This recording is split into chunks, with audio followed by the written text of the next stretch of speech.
Even though they give their life to this agency, as soon as they get hurt, management starts to treat them like they're, Yes. treat them bad. I'll Yes. just leave it. They're the enemy. Yeah. They become the enemy. And you probably have people in here complaining all the time about management, what the stuff they're doing. It's crazy the stories that they tell me about work. And now when I see our postal carrier come to my my home, I just feel so much different about them because I know what they go through in a day, having to pack their own truck, having all the problems that they go through if they're having an issue, the issues that they have with their supervisors. So I have a completely different outlook, especially around Christmas time. How hard they're working at around Christmas time, like now. These workers, and it's not just the post office, but again, the people who work at the VA and the people who work at the airport and all these other patients that we treat. I have a renewed outlook on how hard they work, and in addition to how hard they work and how little respect that they're getting for the job that they do. Good morning, everyone. We are back here at Back to Work Melbourne for our next podcast. Here today, we have the famous Ginny, who's sitting to my right, but she's not going to be filmed today. So instead, we have Chris, her bodyguard. So, Chris, great to see you today. Glad to be here. This is your first time here? No, I've been here before. First time on the podcast. Great to have you. You drove all the way in here just for the podcast? Yes. And then, Yeah. All right, I feel good. That's what friends are for. Let's have some fun today. Yeah. Before we came on, we were talking about how we met. And I still don't know how. But I'm so thankful that we did. For everybody listening, not only is Dr. Dorfman a franchisee in federal injury centers, but he also happens to be one of my very best friends. Yes. And so it's a real nice treat to be able to work with him. We are having, great success here in Melbourne with federal injury centers. Before we got here to Melbourne, there was nobody. So it's not like everyone was getting wonderful care here in Melbourne, Florida with their federal workers' comp. There was nobody. Yeah, so they were getting no care. They were getting no care. So when we first started, we were just seeing everyone who was just very thankful that finally there's somewhere here in Melbourne. And Melbourne's a big county because you have Palm Bay and Melbourne and Rockledge and Titusville and everywhere here just in Melbourne. But we also started seeing patients, as I think our very first patient was from Daytona. So we see patients as far north as Daytona. There's been patients from Jacksonville that have come down here. We see patients from as far south as Fort Pierce, Port St. Lucie, and West Palm. And before we opened up an office in Orlando, we were seeing a great many people driving here every day from Orlando. And it was wonderful that they were driving here because they needed their care, they enjoyed their care. But since then, I've opened up an office in Orlando. So now all those patients in Orlando get to stay in Orlando, and they're very grateful for that. So now we see all these patients here on the East Coast, and they're really enjoying it. They're grateful because of the results you're getting. To this point, since you started on day one, do you have any idea of how many accepted claims you've had? Probably 3 or 4. No. Hundreds, Hundreds, right? Yes. And before you got here, their claims acceptance rate was near 0. Correct. And they can't understand, why can't I get a claim acceptor? Why, my claims examiner's out to get me. No, they're not. Mm-hmm. Your doctor's doing a bad job. Yeah. That's a whole ballgame, is being able to write these narrative reports and get the claims accepted so they can actually get the help they need to get back to work. And I do understand why doctors don't get their claims accepted, because it's hard. A lot of important information, not just of the injury itself, but how it happened, what's their job. There's many things that go into a report, which is why I can understand why most, if not all, doctors' offices don't get them approved. And when they don't get approved, the doctors can't treat the patient. The patients don't get what they need to get. And that's why everything just fails unless you get that patient approved. On my end, recruiting new doctors to join the franchise, I get probably 10 no's, if not more, for every 1 yes, because it's hard. They start realizing, wow, this is federal, it's workers' comp, I don't want any of that, there's a lot of paperwork. And so it's really difficult to get people to join and, like you have, and help. Why did you do this to yourself? Because for the exact reason that you just mentioned, because other people don't. And instead of doing everything that other people do, why not even though it's more difficult, do what other people are not doing. Yeah. And it's the same thing with advertising. I learned a long time when I first became a chiropractor. Do what other people don't do. When I first became a chiropractor, I was advertising in Walmart. I had a little blood pressure table. And why was I doing that? Because nobody else wants to. Mm-hmm. And the same thing with federal workers' comp. Most doctors don't want to do it. Not because the patients aren't wonderful, because they are, but the paperwork is a lot. And that's why they don't do it. So that's what I wanted to do. I wanted to do something that other people are not doing. And it's so confusing for the patient, too. But when they come here, you have a position called a case manager.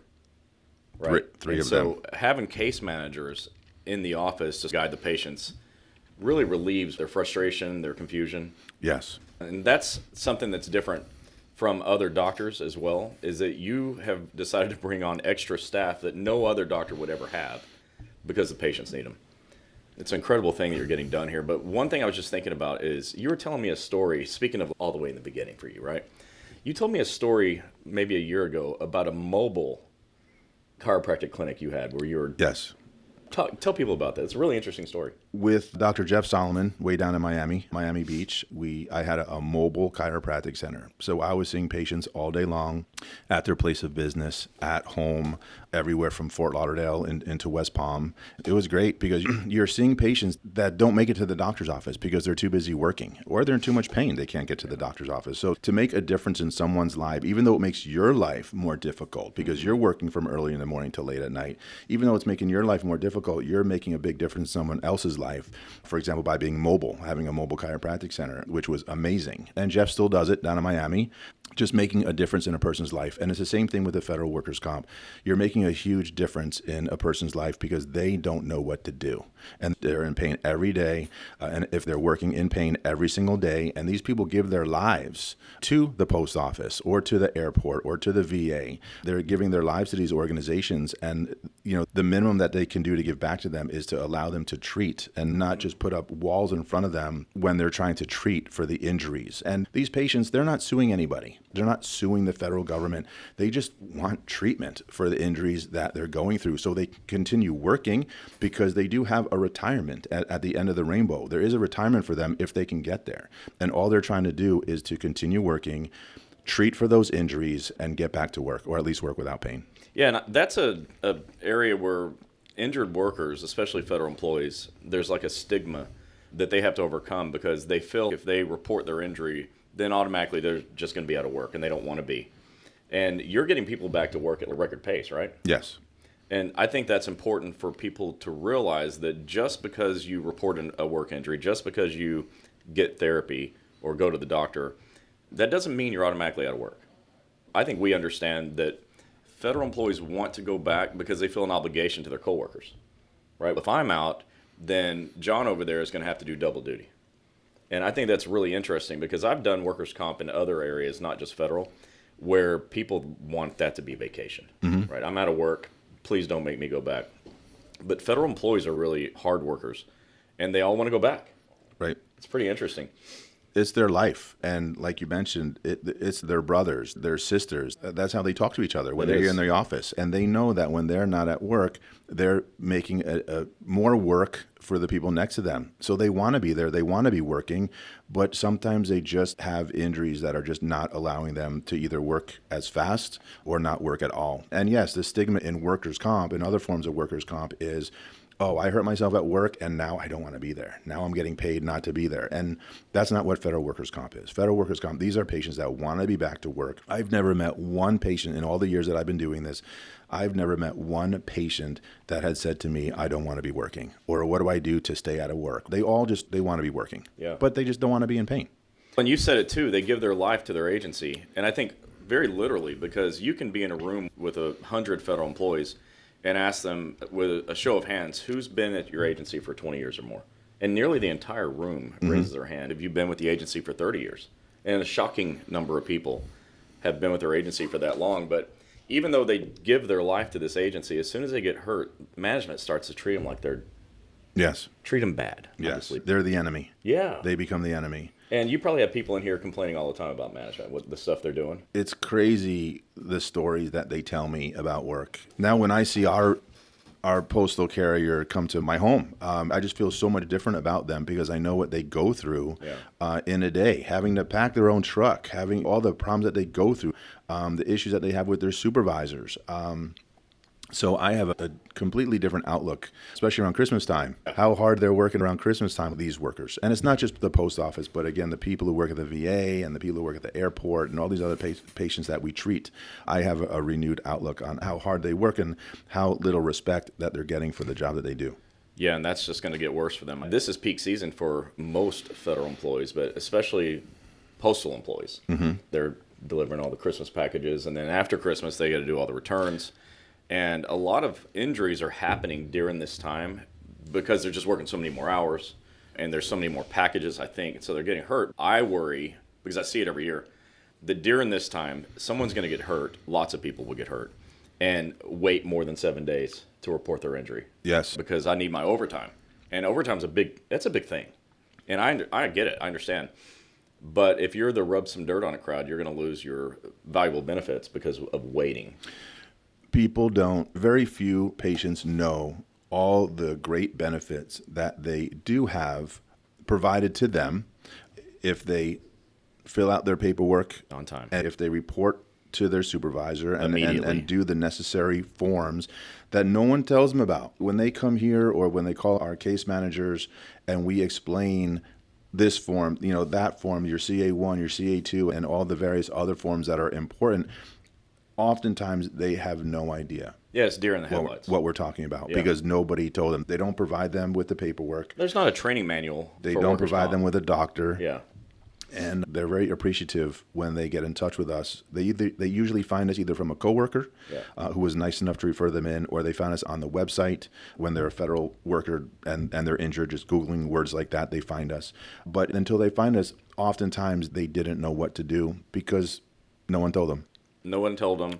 And the people that are responsible for telling them often give them information that's opposite of the truth. Yeah. I don't want to call it lying. One of the things I say about supervisors is they're either dumb or they're playing dumb, or both. Imagine being dumb and playing dumb. There's two kinds. There's two kinds of supervisors. They're the ones that are exactly like that, and then there's others that I've found that are my patients. And it's all fun and games until it's you. And when they injure them, and now that they're injured and they know how it really goes, and they see how they've been as a supervisor, how they feel from their supervisor above them, they will oftentimes change the way they are. And when one of their employees hurts themselves, they know exactly what to do. They know exactly what to do, not because they learned from one of their supervisors, but they learned exactly what to do because they learned it from their doctor. Yeah, they learned it from you. So they'll say, make sure you're filling out your CA1, make sure you're filling out your CA10, make sure you're at CA17, make sure you're here, give this form to your doctor.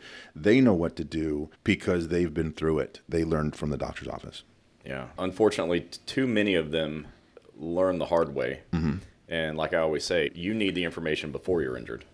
Right. Yes. If you wait till the injury happens, man, you are behind. And they're always sent to the emergency room or an urgent care, which are great places to go to when you're injured. But when there's paperwork that needs to be filled out, they don't know how to do it. Right. So they're treating you correctly in the hospital, urgent care centers, but they don't know how to fill out that paperwork. So you might have gotten a little bit of medication that you needed, or you might have gotten a little bit of help for your injury, but it didn't take you any further into your workers' comp claim because they don't know how to fill out the paperwork. Now the pain of the system is far worse than the pain of the injury. Yeah. And I've talked to hundreds of people who went to the ER and then got a bill in the mail because the billing people at the hospital don't know how to bill OWCP. Correct. And so now people are going, the injured person saying, what do I do now? I don't have the money for this. I thought the government's supposed to pay for it. They are. You just went to the wrong doctor. Correct.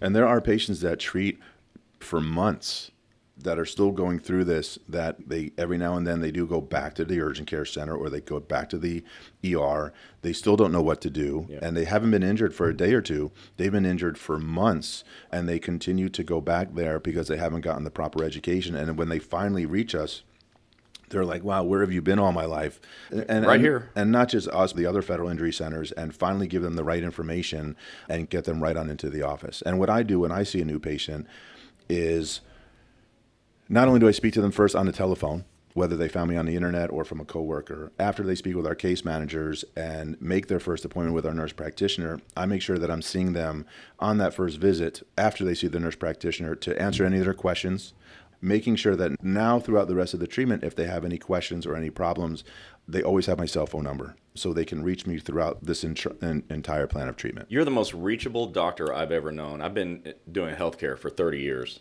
And you're the only person I've ever heard of that gives out his cell number to everyone. Yes. When I first became a doctor 25 years ago in Delray Beach, the chiropractor that I worked for, his phone would just go off like crazy. I have no idea who was calling him. His phone would ring all the time.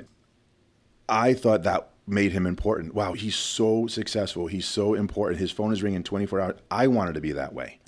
But no one's calling me other than my mom or dad. And so my phone's barely ringing. His phone is ringing off the hook. And on the very first day, I just started giving my cell phone to every single patient of mine. And I would just say to them, any questions that you have, unless you want to just make an appointment at the front desk, if you have a question about anything, just give me a telephone call. And patients would start walking into the office and say to the chiropractor who owned the office, they're like, did Dr. Dorfman just buy this place? Is he the new owner? Because he treats us much nicer. And I just learned on that very first day that if you give your telephone number to someone, you're just making a patient and a friend for a long time, because patients always have questions. And even though the front desk and case managers, they can answer their questions, it's nice that they enjoy having my phone number because they know that they can just ask a question. They're going to get it answered. If I don't have the answer, I'm going to get the answer and get back to them quickly. And especially nowadays with text messaging, it's even easier for patients to communicate with you. It's just so much easier for a person to have my cell phone number and us solve their problem or answer their question than not have my number at all. Yeah, I love that. I wish I could get more people to do it. You're not just the most accessible, but you're probably the hardest worker. You're working Saturdays and Sundays, and you come in at 7 a.m. for people that need treatment before work. I've always loved my job. When you're helping people, it just makes your life better, because that's your job of just helping people all the time. And when they're not getting help from other people, it just makes it that much better that they're coming to you. Yeah, I couldn't imagine going someplace else, and not just because we're such close friends, but you're killing it. You're doing what people in this county have never seen done before. You're getting cases accepted. The hardest cases you can get accepted, they don't seem that hard to you, right? You've seen it all, almost. And I think people sometimes will say, gosh, this is just overwhelming. I got a denied claim, and there's no help for me. I remember I had a patient come in here one time, and he had a claim not be accepted, but he was still treating with injuries and had been over 8 years. Yeah. And I remember asking you, what is the longest date that you know of that you've had in federal injury centers all over the country? And you told me it was about 8 years, or maybe a little bit more than 8 years.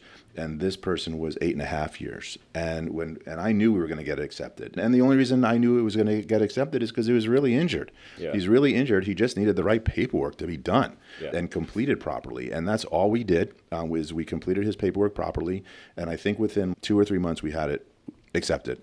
So that's the longest one that I know to date. 8.5 years denied, and it took you a quarter of a year to get it fixed. Yeah.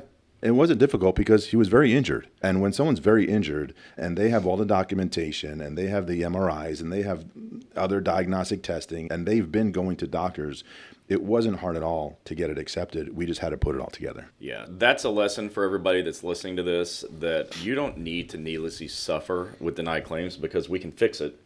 And you probably have friends out there that are going through that right now, and you're letting them go through that. They haven't heard this yet, but you have. And so now it's your responsibility to let people know. And I found that when federal employees, especially like union members, I think they're really close, a tight-knit group, when they realize that they can solve a problem for one of their brothers and sisters, it's easy. So we just got to tell them. You got to go tell somebody. Don't let your brothers and sisters suffer needlessly with denied claims. It's unnecessary. Yes. The patients, they really enjoy coming into my office. Yeah, they're having a good time handing me a Post-it with someone else's name on it, saying, hey, I spoke to my coworker. They know you're going to be calling them. And when I call, they answer, or they get to my text message, and then we're just helping the next person. And you talk to every new patient, don't you? Everyone. Every single one. Yes. I speak to every patient.